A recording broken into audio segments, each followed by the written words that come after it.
অপ্রকাশিত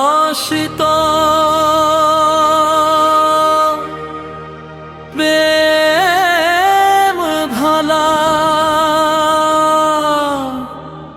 স্বপ্ন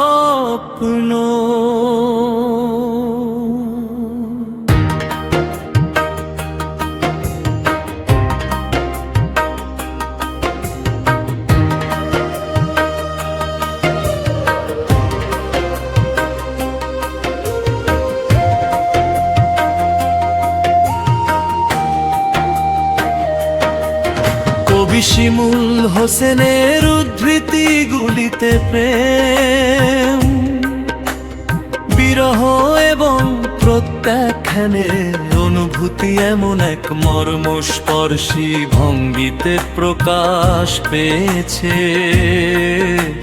যা পাঠকের হৃদয়ে অনুরণন তোলে। তার রচনায় দেখা যায় প্রেম কেবল আবেগ নয়, বরং এক গভীর দার্শনিক ও অস্তিত্বগত উপলব্ধি।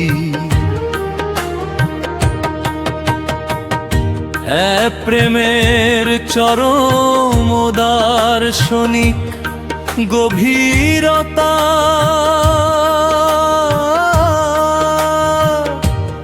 কবির প্রেম কোনো সাধারণ অনুভূতি নয়, এ যেন জীবনেরই এক ক্ষণিক সারণ। তিনি ভালোবাসার গভীরতা বোঝাতে বলেন, তোরে ভুলার আগে আমার মরণ হোক শিমু, তোরে আমি কত ভালোবাসি তা বোঝানোর মতো কোনো ভাষা আমার জানা নেই। এই স্বীকারোক্তিতে ভালোবাসা হয়ে উঠেছে জীবনের সমার্থক এক ত্যাগ নিষ্ঠার প্রতীক।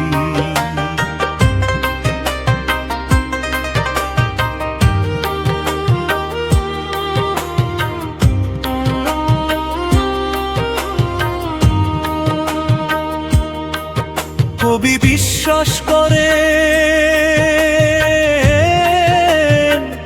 সত্যিকারের প্রেম কথায় নয়, অনুভবে জন্ম নেয়। তিনি লিখেছেন,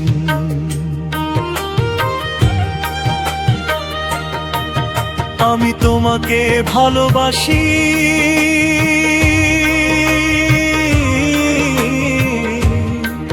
তুমি আমাকে বিশ্বাস করো। এই কথাটা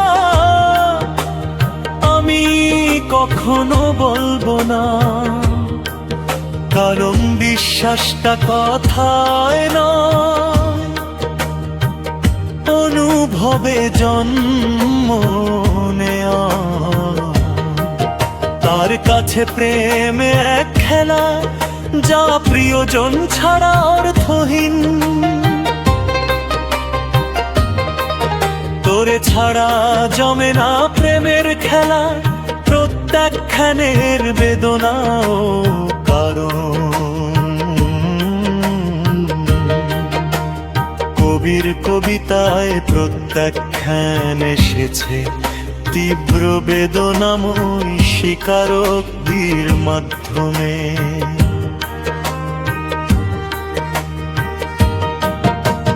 মুখ দেখে ফিরলি আমারে, মন দিতে পারলি না, এইটুকুই কষ্ট।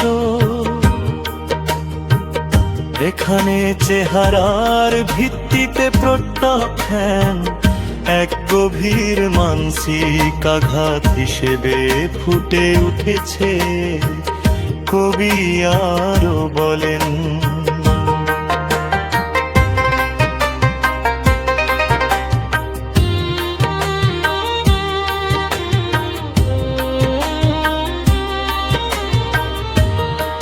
আমার চেহারা হয়তো কালা ছিল, কিন্তু মনটা কখনো কালা ছিল না।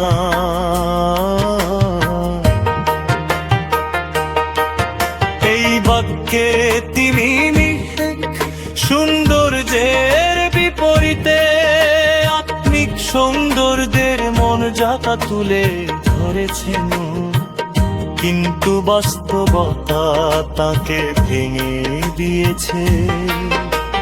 যেখানে টাকার কাছে সব কিছু হার মানে, সেখানে সুন্দর চেহারা দিয়ে বা